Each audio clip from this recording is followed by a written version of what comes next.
నమస్కారం. ప్రతిధ్వని కార్యక్రమానికి స్వాగతం. బ్రెగ్జిట్ విషయంలో బ్రిటన్ ప్రధాని థెరెసా మేకు గట్టి ఎదురుదెబ్బ తగిలింది. యూరోపియన్ యూనియన్ నుంచి వైదొలగాలని 2 ఏళ్ల కిందట బ్రిటన్ నిర్ణయించుకుంది. అయితే నేడు దానికి భిన్నంగా బ్రిటన్ పార్లమెంటు స్పందించింది. బ్రెగ్జిట్కు అనుకూలంగా ఓటేయాలన్న బ్రిటన్ ప్రధాని అభ్యర్థనను పార్లమెంటు తిరస్కరించింది. ఫలితంగా అధికార పార్టీ పార్లమెంట్లో అవిశ్వాస తీర్మానాన్ని ఎదుర్కోబోతోంది. ఒకవేళ పరిస్థితులు తారుమారైతే బ్రిటన్లో మళ్లీ ఎన్నికలు అనివార్యమవుతాయి. ఐరోపా సమాఖ్య నుంచి వైదొలగాలని బ్రిటన్ ప్రజలు ఇచ్చిన తీర్పు అప్పట్లో ప్రపంచ దేశాల్లో ప్రకంపనలు సృష్టించింది. ఈ నేపథ్యంలో బ్రెగ్జిట్ పరిణామాలు, బ్రిటన్ భవిష్యత్తు ఏమిటన్న అంశాలపై ప్రతిధ్వని చర్చను చేపట్టింది. చర్చలో పాల్గొంటున్న ప్రముఖులు ఎం పద్మనాభరెడ్డి గారు, forum for good governance secretary, VVK Prasad గారు, వివేకం ఫైనాన్షియల్ సర్వీసెస్ ఎండి, ఆర్థిక విశ్లేషకులు, ఎం బాలాలత గారు, సివిల్స్ పరీక్షల శిక్షణలో నిపుణులు, CSB IAS academy director. Padmanabha Reddy గారు, ఐరోపా సమాఖ్య నుంచి బ్రిటన్ విడిపోవాలని అక్కడి ప్రజలు 2 ఏళ్ల కిందట చరిత్రాత్మక తీర్పునిస్తే బ్రిటన్ పార్లమెంటు మాత్రం నేడు దీనికి భిన్నంగా తీర్పు చెప్పింది. ఈ పరిణామం బ్రిటన్లో రాజకీయ అనిశ్చితికి దారితీసే అవకాశం ఉందంటారా?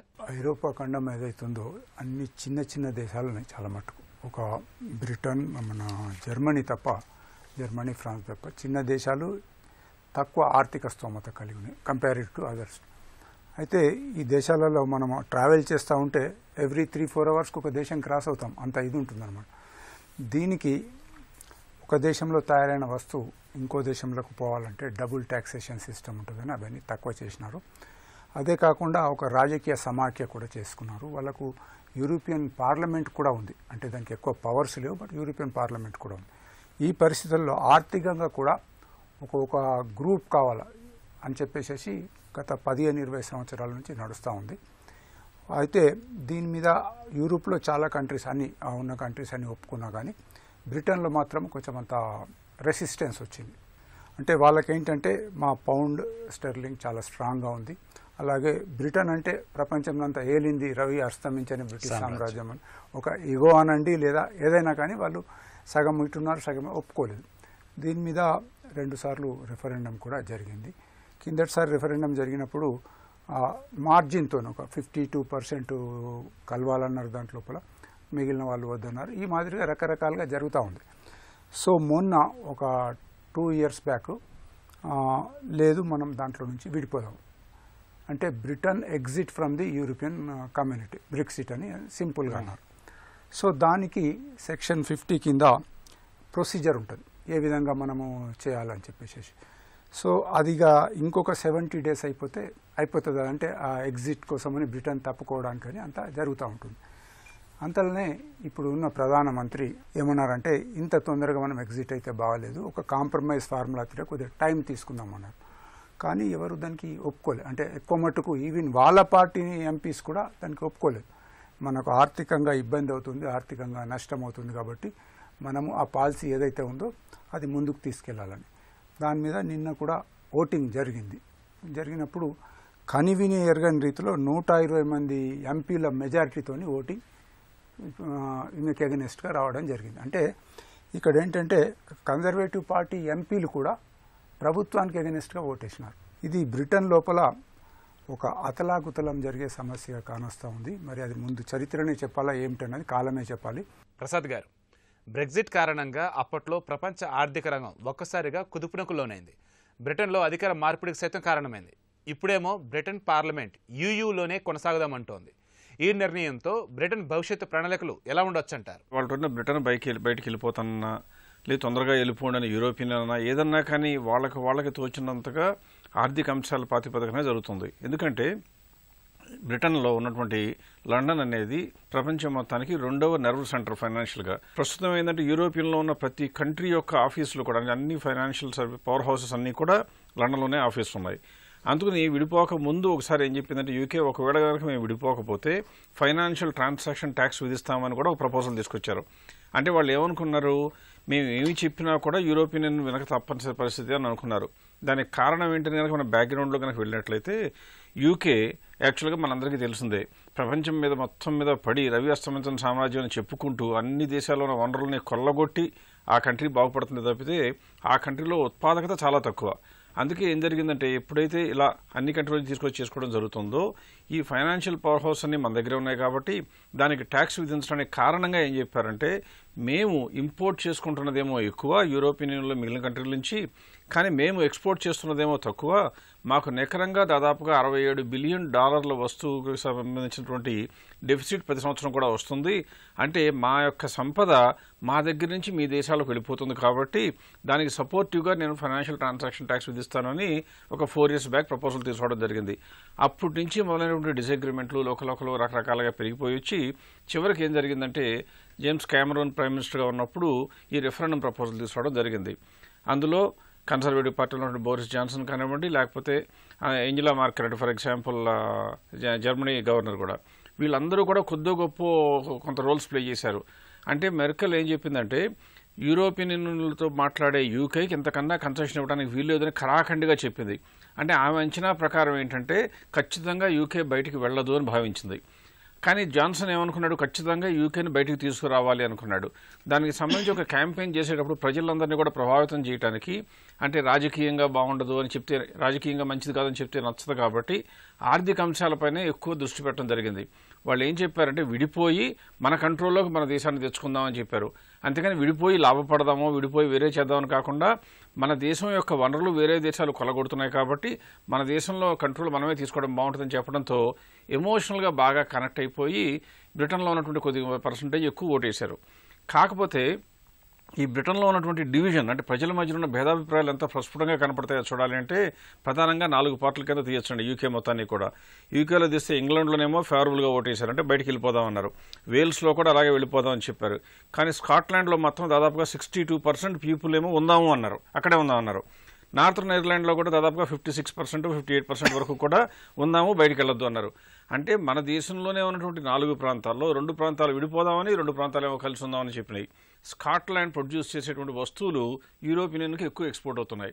అలాగే నార్థర్న్ ఐర్లాండ్లో ప్రొడ్యూస్ చేసే వస్తువులు కూడా ఎక్కువ యూరోపియన్ యూనియన్కి ఎక్స్పోర్ట్ అవుతున్నాయి. అంటే అర్థం ఏంటి, ఆ 2 రీజన్లకేమో యూరోపియన్ యూనియన్లో కలిసి ఉండటం మూలంగా ఆర్థికంగా లబ్ధి చేకూరుతుంది, మిగిలిన 2టికేమో వాటితో కలిసి ఉండటం మూలంగా ఆర్థికంగా నష్టం చేకూరుతుంది. దీనివల్ల లోకల్గా ఉన్న పొలిటీషియన్ సపోర్ట్ చేయడంతో డివైడ్ రూల్ వచ్చింది. కాకపోతే దురదృష్టవశాత్తు ఆ రోజున క్యామరూన్ కానివ్వండి, యూరోపియన్లో ఉన్న ఏ లీడర్ కూడా ఎట్టి పరిస్థితుల్లో దీనికి సపోర్ట్ రాదు అనుకున్నారు. దురదృష్టవశాత్తోనో అదృష్టవశాత్తోనో వచ్చింది. అందుకే ఏం చెప్పిందంటే జర్మనీ గవర్నర్ కూడా మిగతా ఫ్రెంచ్ ప్రెసిడెంట్ కానీ ఎవరిని కూడా వీళ్ళకి క్యాన్వాసింగ్ చేయక్కర్లేదు, బికాజ్ ఫోర్గాన్ కంక్లూజన్ మనకు తెలుసు కదా అని ఉద్దేశం వదిలేశారు. అలా నెగ్లెక్ట్ చేయడం మూలంగానే ఈ రెఫరెండంలో సపోర్టివ్గా వచ్చింది. బ్రిటన్లో ఉన్న వాళ్ళు ఎక్కువ మంది మళ్ళీ కలిసి ఉందామని కోరుకుంటున్నారు. కాబట్టి ఆ దేశంలో ఉన్నటువంటి పార్లమెంటరీ వ్యవస్థని బహుశా కొద్ది గొప్ప ప్రేరేపితం చేసి మళ్ళీ కలిసి ఉందామని నిర్ణయం తీసుకోవడానికి ప్రయత్నం చేద్దామని కూడా ఒక ప్రయత్నంగా తోస్తుంది. అది చేయాలి అంటే ఆర్టికల్ 50లో ఉన్నటువంటి కండిషన్ని తీసివేయాలి, ఆ తర్వాత మళ్ళీ ప్రపోజల్ చేయాలి. లేదా ఒకవేళ ఆల్రెడీ రెఫరెండం గురించినటువంటి నిన్న no deal Brexit already decision వచ్చేసింది కాబట్టి ఆమెకి ప్రధానమంత్రిగా ఉండవలసిన వచ్చేటువంటి ప్రమాదం ఏమీ ఉండేట్టుగా కనపడట్లేదు. ఎందుకంటే కన్సర్వేటివ్ పార్టీలో కొంతమంది ఆ బ్రెక్సిట్ డీల్ మీద తనకు వ్యతిరేకంగా ఓటు వేసినా ఈమె మాత్రం మాకు ఇష్టమని చెప్పడానికి అది అవకాశాలు ఎక్కువ ఉన్నాయి. ఇందులో మెయిన్గా ఉన్నటువంటి DUP పార్టీ అని ఉంది. ఆ పార్టీలో ఉన్న 10 MPs కూడా వీళ్ళకే సపోర్ట్ చేస్తున్నారు. అంటే స్కాట్లాండ్లో నార్త్ ఐర్లాండ్లో ఉండేవాళ్ళు తప్పితే మిగతా వాళ్ళందరూ యూకే సపోర్ట్ చేసే అవకాశం ఉంది. కాబట్టి ప్రాథమిక అంచనా ప్రకారం ప్రధానమంత్రి పదవికి ప్రమాదం లేదు. కాకపోతే ఈ డెసిషన్ వచ్చిన తర్వాత మళ్ళీ యూరోపియన్ యూనియన్ దగ్గరికి వెళ్ళి కొత్త టర్మ్స్లో వెళ్ళాలి. కానీ కేవలం 2 నెలలు మాత్రమే టైం ఉంది. ఈ 2 నెలల్లో ఏం జరగచ్చు అంటే నిజానికి చెప్పాలంటే ఏదైనా జరగచ్చు.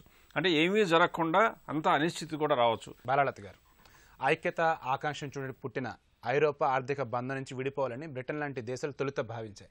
ఇప్పుడేమో కాదంటున్నాయి. అసలు ఈ బ్రెగ్జిట్ నేపథ్యం మొత్తాన్ని ఎలా చూడాలంటారు? ఒకటి, దీనిలో స్కాట్లాండ్ ఉంది, ఐర్లాండ్ ఉంది, వేల్స్ ఉంది. ఈ స్కాట్లాండ్, ఐర్లాండ్ ఇప్పుడు కనుక ఈ విత్డ్రాల్ డీల్ స్టాండ్ స్టిల్ అయిపోతే చాలా కొత్త అంశాలు బయటకు రావచ్చు. ఒకటి, రిపబ్లిక్ ఆఫ్ ఐర్లాండ్కి నార్థన్ ఐర్లాండ్కి బార్డర్ ప్రాబ్లం రావచ్చు. 2, స్కాట్లాండ్ ఫ్రీడమ్ కోసం సెకండ్ టైం అలా రిఫరెండం జరగవచ్చు. ఇంతకు మించి ఇది ఒక పండోరా బాక్స్, అంటే ఒక తేనెటీగల పుట్ట ఓపెన్ అవ్వచ్చు. ఈ విధంగా ఐరోపా మొత్తం అనిశ్చితి అనేది స్టార్ట్ అవ్వచ్చు. అయితే ఇక్కడ 2-3 అంశాలు మనం గమనించాలి. ఒకటి, 2016లో జరిగిన రిఫరెండం అనేది కేవలం 51.9% ప్రజలు మాత్రమే ఓటేశారు. దానిలో స్కాట్లాండ్ వాళ్ళు ఓటేయలేదు, ఐర్లాండ్ వాళ్ళు ఓటేయలేదు. ఒకటి. 2వ అంశం ఏంటంటే ఇలా జరగటం వల్ల బ్రెగ్జిట్ అవుతే బ్రిటన్ చాలా డబ్బులు కట్టాల్సి వస్తాయి. కాబట్టి ఇది ఇంకా కూడా కావచ్చు. మూడో అంశం దీనిలో జరగాల్సింది, మనం ఆలోచించాల్సింది, రేపు యూరోపియన్ సెంట్రల్ బ్యాంక్ ఉంది, దానిలో 16% షేర్స్ బ్రిటన్ చేతిలో ఉన్నాయి. రేపు యూరోప్ కూడా దెబ్బతినే అవకాశం ఉంది. అదేవిధంగా ఇలా అనిశ్చితి కనుక కొనసాగితే దాదాపు పౌండ్ వాల్యూ తగ్గిపోతుంది. తగ్గిపోయినప్పుడు ఆటోమేటిక్ అంతర్జాతీయంగా డాలర్ వాల్యూ పెరిగిపోతుంది.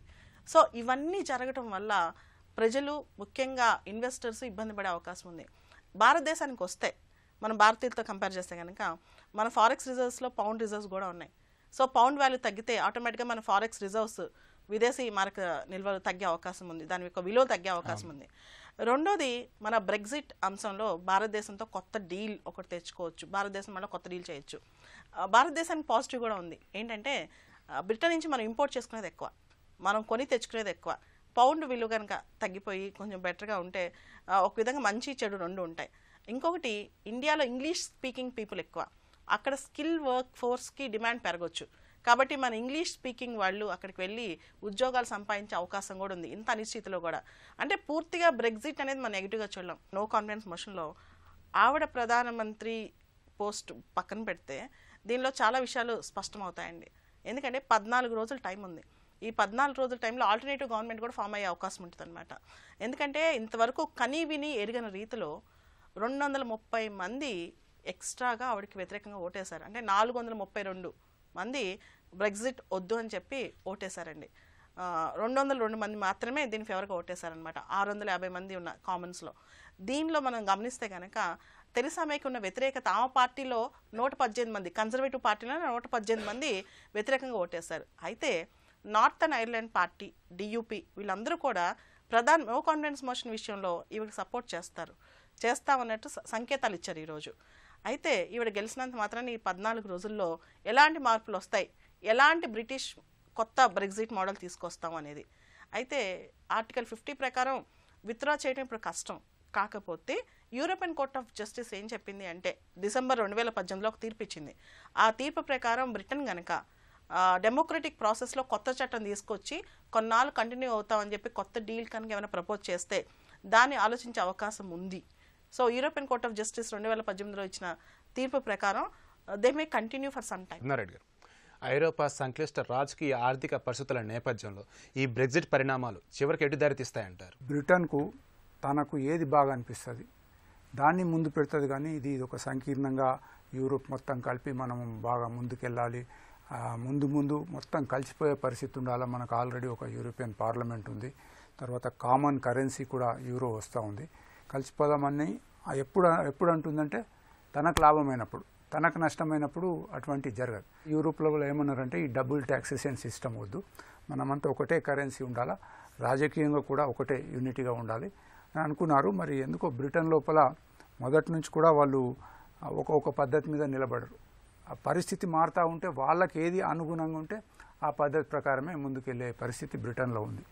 అలాగే బ్రిటన్ అంతా కూడా ఒక యూనిటీగా, ఒకప్పుడు ఇండియా అంటే అట్లా లేదు. ఇప్పుడే మనం మాట్లాడుకున్నట్టుగా ఈ ఐర్లాండ్, అప్పుడు ఐరిష్ రిపబ్లిక్ ఆర్మీ అని చెప్పేసి రకరకాలుగా మన నక్సలైట్స్ అనుకోండి లేదా కాశ్మీర్ ఉగ్రవాదులు తిరిగా దేశంలో చాలా తప్పు ఇచ్చేసినారు అనమాట. స్కాట్లాండ్ కూడా వాళ్ళకు కూడా మేము సెపరేట్ అవుతామన్న పద్ధతిలో ఉన్నారనమాట. ప్రపంచ ఆర్థిక వ్యవస్థ మీద కూడా ఎఫెక్ట్ పడుతుంది. ఎప్పుడైతే దేశాలు స్వతంత్రంగా తమ వాణిజ్యం తాము అని చెప్పి బ్యారియర్స్ పెట్టుకొని ట్యాక్సేషన్ సిస్టమ్ పెట్టినట్టయితే అప్పుడు ఈ యొక్క ఫ్రీ ట్రేడ్ ఏదైతే ఉందో, ఎప్పుడైతే మనము లిబరలైజేషన్ ఆఫ్ ఎకానమీ అని మనం ఏదైతే ముందుకెళ్తున్నామో అదేవిధంగా అన్ని దేశాల మీద ఇది ఎఫెక్ట్ పడవచ్చు. కాబట్టి ఈ యొక్క దీని మీద వేచి చూడాల్సిందే. కానీ ఇప్పుడు మనము ఇట్లా అవుతుంది అట్లా అవుతుందని చెప్పే పరిస్థితి లేదు. తప్పకుండా ప్రభుత్వం మారుతుందని నేను అనుకుంటున్నాను. ఈ 14 days లోపల ఆల్టర్నేటివ్ అందరు కలయికగా కలిసి ప్రభుత్వాన్ని ఏర్పాటు చేస్తే బాగుంటుంది. లేనట్టయితే 2022 వరకు దీని పీరియడ్ ఉంది, అంతా 2 years కూడా కాలేదు ఎలక్షన్స్ అయ్యి. మళ్ళీ ఎలక్షన్స్ అంటే దేశంలో రాజకీయంగా అతలాకుతలమైపోతుంది, ఆర్థిక కూడా దెబ్బతినే పరిస్థితి ఉంది. ప్రసాద్ గారు, ఐరోపా సమాఖ్యలో బ్రిటన్ కొనసాగితే ఆ దేశానికి ఆర్థికంగా వనగూడే లాభ నష్టాలు ఏమిటంటారు? ఆసియా దేశాలపై ఎలాంటి ప్రభావం ఉండొచ్చు అంటారు? ఆమె చెప్పినట్లుగా బ్రిటిష్ పౌండ్ వీక్ అవుతుందా స్ట్రాంగ్ అవుతుందా అనేది ఇవాళ రోజు ఎప్పుడైతే పార్లమెంట్లో ఇది ఓడిపోగానే పౌండ్ పెరిగిపోయింది. అంటే కారణం ఏంటంటే బహుశా యూకే $39 బిలియన్ కట్టక్కర్లేదు, అంటే కట్టవలసిన అప్పు కట్టక్కర్లేదు అంటే మన కరెన్సీకి స్ట్రెంగ్త్ వచ్చినట్టు అనుకుని ఆల్రెడీ పౌండ్ పెరిగిపోయింది. సో కాబట్టి నో డీల్ బ్రెగ్జిట్ అనేది కొద్ది గొప్ప టెంపరీగా షార్ట్ రన్లో మాత్రం హెల్ప్ చేస్తుంది. లాంగ్ రన్లో ఎలా ఉంటుందంటే ఒక రిపర్కషన్స్ ఎలా ఉంటాయో మనం చెప్పలేము. అంటే ఫర్ ఎగ్జాంపుల్ అంతకు ముందు వరకు ఉన్న ట్రేడ్ డీల్స్, రిసీవబుల్స్, పేయబుల్స్ ఎలా సెటిల్ అవుతాయి, ఒకవేళ ఇందులో ఉన్న వాళ్ళు యూరోపియన్ కోర్ట్ ఆఫ్ జస్టిస్ ప్రకారం ఫాలో అవుతారా లేక యూకే ప్రకారం ఫాలో అవుతారా అనేది అనిశ్చితి ఏర్పడటం మూలంగా చాలా ఇబ్బందులు వస్తాయండి. దీనికి ప్రధానంగా కారణాలు కూడా మనం అన్వేషించు పోయినట్లయితే ఏం జరుగుతుందంటే ప్రస్తుతం ఉన్న యూరోపియన్ రూల్స్ ప్రకారం యూరోప్లో ఉన్నటువంటి ఏ కంట్రీలో ఉన్న ఏ పౌరుడైనా కానీ ఏ కంట్రీలో కన్నా సెటిల్ అవడానికి అవకాశం ఉంది. అదే వాళ్ళ యూకేకి కంటగింపుగా మారింది. ఎందుకంటే యూకేలోనేమో దాదాపుగా 4% అన్ఎంప్లాయ్మెంట్ రేట్ ఉంటే యూరోపియన్ మొత్తం ఓవరాల్గా కనుక చూసినట్లయితే 6.8% అని చెప్పినా సీజనల్గా అడ్జస్ట్ చేసి చూస్తే 8.2%. అంటే వీళ్ళకన్నా డబల్ అన్ఎంప్లాయ్మెంట్ ఉంది ఒక కారణం. రెండవది అదే కనుక మనం స్పెయిన్ అలాగే ఇటలీ ఇలాంటి గ్రీసు ఇలాంటి కంట్రీస్ తీసుకున్నట్లయితే 16, 17, 20% కూడా అన్ఎంప్లాయ్మెంట్లు ఉన్నాయి. అంటే ఏం జరుగుతుంది, ఆ దేశంలో పని లేకుండా పొరంబోకులుగా తిరుగుతున్న ప్రతి ఒక్కడికి కూడా యూకేలో వచ్చి సెటిల్ అయ్యే అవకాశం వస్తుంది. అది ఎవరికి నష్టం అంటే మన దేశంలోకి మన దేశం యొక్క ఉత్పత్తిని పెంచేవాళ్ళు రావాలని దేశమైనా కోరుకుంటుంది. కానీ మిగతా దేశాల్లో గతి లేకుండా ఉన్నవాళ్ళు మనం గత్యంతరం లేక యూరోపియన్తో కలిసి ఉండటం మూలంగా మన దేశంలోకి వచ్చి పౌరసత్వం పొందే అవకాశం ఉంది అంటే కష్టం అవుతుంది. అందువల్ల ఏం జరుగుతుంటే అలాంటి వాళ్ళని ఆపడానికి కూడా ప్రయత్నిస్తున్నారు. ఇలా నో డీల్ బ్రెక్సిట్ కనుక అయినట్లయితే యూకే సిటిజన్స్ చాలామంది యూరోప్ మొత్తం కూడా సెటిల్ అయి ఉన్నారు. అలాగే యూరోపియన్లో మిగతా వాళ్ళు ఉన్న వాళ్ళందరూ కూడా వచ్చి యూకేలో కూడా సెటిల్ అయి ఉన్నారు. వాళ్ళ ఉనికి వెంబటే ప్రశ్నార్థకం అవుతుంది. అంటే ఎప్పుడైతే మార్చి 2019లో విడిపోగానే వెంటనే జరిగేది ఏంటి అని చూస్తే వాళ్ళ యొక్క సిటిజన్షిప్ కానివ్వండి లేకపోతే రైట్ ఆఫ్ లివింగ్, ఆ రైట్ ఆఫ్ రెసిడెన్స్ అనేది ఏమంటే దాన్ని క్యాన్సిల్ అయిపోవచ్చు. అయిపోతే వెంటనే మరుక్షణం వెళ్ళాలా, ఎలా అవుతుందో చెప్పలేము. అందువల్ల ఎంత తొందరగా అంత సీరియస్ రిపర్కషన్స్ వచ్చేట్లుగా చేస్తారంటే చేయరని చెప్పచ్చు. కానీ ఇంకోటి ఏంటంటే ఎప్పుడైతే నో డీల్ బ్రెక్సిట్ వచ్చిందో అంటే హోర్డింగ్ కూడా తయారవుతుంది. అంటే ఏ రకంగా అవుతుందో ఊహించలేనప్పుడు ప్రతి ఒక్కరు కూడా వీలైనంత వరకు సేఫ్గా ఉండడానికి వీలుగా ప్రొవిజన్స్ కానివ్వండి అన్ని రకాలు ప్రొవైడ్ చేసుకోవడానికి ట్రై చేస్తారు. ఎందుకంటే యూకేలో ప్రొడ్యూస్ చేసే వస్తువులు తక్కువ, అంతా ఇంపోర్ట్ చేసుకోవడమే. ఎప్పుడైతే యూనియన్తో కనుక బ్రేక్ అయిందో వెంటనే ఫుడ్ స్టఫ్ కూడా దొరకదేమో దానికి కూడా తీసుకొస్తారు. అంటే ఒక రకంగా సివిల్ అన్రెస్ట్ అనమాట. అంటే ప్రజల్లో నుంచి విప్లవ ధోరణి రావచ్చు, అది సివిల్ అన్రెస్ట్ అయిపోయి కంప్లీట్గా లా అండ్ ఆర్డర్ సిచ్యుయేషన్ కూడా రావచ్చు. అది వీలైనంత వరకు యూకేలో వస్తుందని నేను అనుకోను. అది ప్రొద్దునారెడ్డి గారు చెప్పినట్లుగానే మనం అందరం పెద్దవాళ్ళు అనుకుంటున్నట్లుగానే మొట్టమొదటి పాసిబిలిటీ మేని అంటే తెరెసా మేని ఖచ్చితంగా ప్రధానమంత్రి పదవిలోంచి దించేటువంటి అవకాశం ఉండకపోవచ్చు. అలా కాకుండా ఒకవేళ దించినా ఆల్టర్నేట్ గవర్నమెంట్ వెంటనే ఫామ్ అయిపోయి వెంటనే యూరోపియన్ యూనియన్ దగ్గరికి వెళ్ళిపోయి మళ్ళీ ఫ్రెష్ ప్రపోజల్తో వస్తామని టైం ఎక్స్టెన్షన్ అడగచ్చు. లేదా మూడో ప్రపోజల్ ఆర్టికల్ 50 ప్రకారం యూరోపియన్లో ఉండేటువంటి దానికి మేము క్యాన్సిల్ చేస్తాము, వీ వాంట్ టు కంటిన్యూ అని చెప్పొచ్చు. ఇలా ఏది జరగాలన్నా కానీ ప్రధానంగా ఉన్న అడ్డంకి మానవ వనరులు హ్యూమన్ రిసోర్సెస్ని అటు ఇటు మూవ్ అవడం ఒక కారణం. రెండోదేమో $39 బిలియన్ వేలాడుతున్నటువంటి కత్తి. మనం కనుక యూరోపియన్తో సంధి చేసుకుంటే మనం $39 బిలియన్ కట్టాలి, లేకపోతే కట్టక్కర్లేదు. సో ఇలా ఈ ప్రధాన సమస్యల మధ్యన డెసిషన్ ఓవర్ నైట్ వస్తుందంటే మాత్రం కొద్దిగా కష్టం. కాకపోతే రాబోయే రోజుల్లో బ్రిటన్లో ఇబ్బందులు మాత్రం ఖచ్చితంగా వస్తాయని మాత్రం చెప్పచ్చు. అది ఇండియాకి లాభమా కాదా అంటే నా అంచనా ప్రకారం ఇండియాకి ఖచ్చితంగా లాభం. మేడం చెప్పినట్లుగా ఖచ్చితంగా ఇండియాలో ఇంగ్లీష్ స్పీకింగ్ పీపుల్ ఎక్కువ, టాలెంటెడ్ పీపుల్ కూడా ఎక్కువ. ఎప్పుడైతే ట్రంప్ కొంతమంది వెనక్కి పంపిస్తున్నాడో వాళ్ళు యూకేలో సెటిల్ అవడానికి అవకాశం ఎక్కువ ఉంటుంది. చివరిగా బాలలత గారు, ఐరోపా మార్కెట్తో దూరం జరగడం అంటే అదొక పిచ్చి పనిగా అప్పట్లో ఉన్నటువంటి బ్రిటన్ ప్రధాని వ్యాఖ్యానించినా సరే ప్రజలు ఏమాత్రం పట్టించుకోకుండా బ్రెగ్జిట్కి అనుకూలంగా ఓటు వేశారు అప్పట్లో. ప్రస్తుతం ఇప్పుడేమైనా పరిణామాలు మొత్తం మారిపోయాయి. రానున్న రోజుల్లో బ్రిటన్లో ఏం జరగబోతుంది అంటారు? ఇక్కడ బ్రిటన్ ముందు రకరకాల మోడల్స్ ఉన్నాయి. ఒకటి నార్వే మోడల్. ఈ నార్వే మోడల్ ప్రకారం సింగిల్ మార్కెట్లో కంటిన్యూ అవ్వచ్చు, అంటే యూరోపియన్ ఎకనమిక్ ఏరియాలో కంటిన్యూ అయిపోవచ్చు. రెండోది టర్కీ మోడల్, అంటే కస్టమ్స్ యూనియన్లో కంటిన్యూ అవ్వచ్చు. మూడోది స్విట్జర్లాండ్ మోడల్, అంటే సెక్టర్ బేస్డ్గా కంటిన్యూ అవ్వచ్చు. నాలుగోది కెనడియన్ మోడల్, అంటే కొన్ని లాస్ రూల్స్ ఉంటూ కొన్ని ట్రేడ్ ప్యాక్ సపరేట్గా చేసుకోవచ్చు. అంటే బ్రిటన్ ఏ మోడల్ అడాప్ట్ చేస్తుంది? ఇప్పుడు నో డీల్ బ్రెగ్జిట్కి వీళ్ళకి వ్యతిరేకంగా ఓటేశారు. రేపు తెరెసా మే కంటిన్యూ అయ్యి కొత్త నెగోసియేషన్ స్టార్ట్ చేసి ఫ్రీ అంటే సాఫ్ట్ మోడల్ నార్వే మోడల్ ఒకటి ఉంది. నార్వే మోడల్ ప్రకారం చక్కగా అన్ని విధాలా ఉంటూ దగ్గర సింగిల్ మార్కెట్లో ఉంటూ ఐరోపా కూటమికి దూరంగా ఉంటాం. ఈ విధమైన మోడల్ వల్ల కూడా బడ్జెట్కి కొంచెం సపోర్ట్ చేస్తూ మనం కంటిన్యూ అవ్వచ్చు. ఎందుకంటే ఇక్కడ యూకే వాళ్ళు 45% వాళ్ళ ఎక్స్పోర్ట్స్ అన్నీ కూడా యూరోపియన్ యూనియన్కి వెళ్తున్నాయి. ఇప్పుడు కనుక యూరోపియన్ యూనియన్తో పూర్తిగా తెగదింపులు చేసుకుంటే $4.5 బిలియన్ కట్టాల్సి వస్తుంది సంవత్సరం ట్యాక్సెస్. ఇవి కాకుండా పన్నేతరగా రకరకాల స్టాండర్డ్స్ రెగ్యులేషన్స్ కోసం ఇబ్బందులు పడాల్సి వస్తుంది. ఇవన్నీ తట్టుకోవాలి అంటే ఖచ్చితంగా ఒక మోడల్ అడాప్ట్ చేసుకోవాలి. Either Norway model Turkey model, Switzerland model or Canada model, వాటి ముందు రకరకాల మోడల్స్ ఉన్నాయి. లేదా మన హాంకాంగ్ లాగా సిటీ స్టేట్ మోడల్, ఏదో ఒక మోడల్ అడాప్ట్ చేసుకోవాలి. తెరిసా మే నేను స్టేట్మెంట్ ఇచ్చారు, మేము పార్లమెంట్ చెప్తే గవర్నమెంట్ వింటుంది, రేపు కనుక నేను గెలిస్తే నో కాన్ఫిడెన్స్లో వచ్చి మండేనే చర్చిస్తాను, మీకు ఏ మోడల్ కావాలో, ఏ టైప్ ఆఫ్ ప్యాటర్న్ కావాలో, దాని ప్రకారం కొంత సమయం తీసుకుని ముందుకు వెళ్దామని చెప్పి ఆవిడ స్పష్టంగా చెప్పింది అనమాట. కాబట్టి ఈ మోడల్స్లో ఒక మోడల్, ఈ మోడల్స్ అన్ని మనం కొంచెం స్టడీ చేస్తే నార్వే, టర్కీ, యూరోప్కి ఖచ్చితంగా బెటర్ మోడల్తో యూకే ముందుకు వస్తుంది. వాటిలో ఏ మోడల్ బెటర్ అంటారు? ఇక్కడ నాకు తెలిసి నార్వే మోడల్ అండి. ఎందుకంటే సింగిల్ మార్కెట్ దగ్గరగా ఉంది. ఎందుకంటే ఐర్లాండ్తో నార్త్ ఐర్లాండ్కి, రిపబ్లిక్ ఆఫ్ ఐర్లాండ్కి బార్డర్ టైట్ చేసేస్తే ఫస్ట్ ఎఫెక్ట్ అయితే వాళ్ళ ఎక్స్పోర్ట్స్ అనే ఎఫెక్ట్ అయిపోతాయి, వాళ్ళు ఊరుకోరు, ఇవన్నీ విడిపోయే అవకాశం ఉంది. కాబట్టి soft model is always, Norway model is always better. ఐరోపా సంక్లిష్ట ఆర్థిక రాజకీయ పరిణామాల నేపథ్యంలో బ్రెగ్జిట్ విషయంలో బ్రిటన్ పార్లమెంట్ తీసుకున్న నిర్ణయం ప్రతి ఒక్కరిని ఆలోచింపచేస్తోంది. ఈ పరిణామాలు బ్రిటన్ను ఆర్థికంగా ఏ మేరకు ఆదుకుంటాయో లేదో కానీ ప్రధాని తెరిసా మేకు మాత్రం పదవీ గండం ఏర్పడింది. ఇది నేటి ప్రతిధ్వని. నమస్కారం.